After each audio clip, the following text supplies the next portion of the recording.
दोस्तों हमें सवाल दिया गया है 1 गुणा 2 गुणा 3 गुणा 4 गुणा डैश डैश डैश डैश गुणा 70 तक के गुणनफल में शून्यों की संख्या कितनी होगी।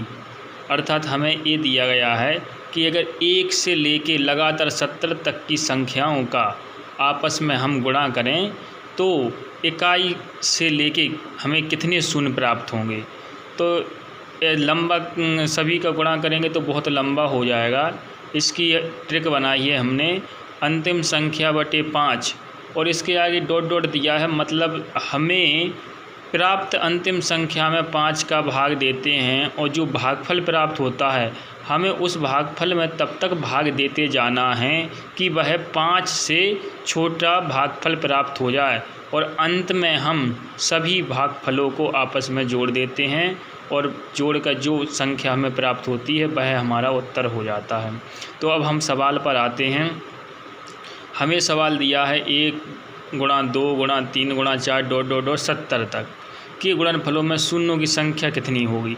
तो हमारी ट्रिक है अंतिम संख्या बटे 5। तो अंतिम संख्या यहाँ पर क्या दी है 70 बटे 5। 70 में हमने 5 का भाग दिया दोस्तों, तो बराबर क्या आ गया 14 हमारा भागफल आ गया। लेकिन डॉट डॉट का हमने मतलब बताया था कि तब तक भाग देना है जब तक कि हमारा भागफल 5 से छोटा ना आ जाए। तो हमने 14 में पुनः 5 का भाग दिया तो भागफल हमें 4 प्राप्त हुआ। अब हम यहाँ पे 2 बार भाग दिया है, एक बार हमें भागफल 14 प्राप्त हुआ है, एक बार भागफल हमें 4 प्राप्त हुआ है। तब कुल शून्य कितने होंगे 14 + 4 बराबर 18। अर्थात 1 से लेके 70 तक की संख्याओं का आपस में गुणा किया जाए तो हमें 18 शून्य प्राप्त होंगे। अब सवाल आता है कि हम 5 का ही भाग क्यों दे रहे हैं।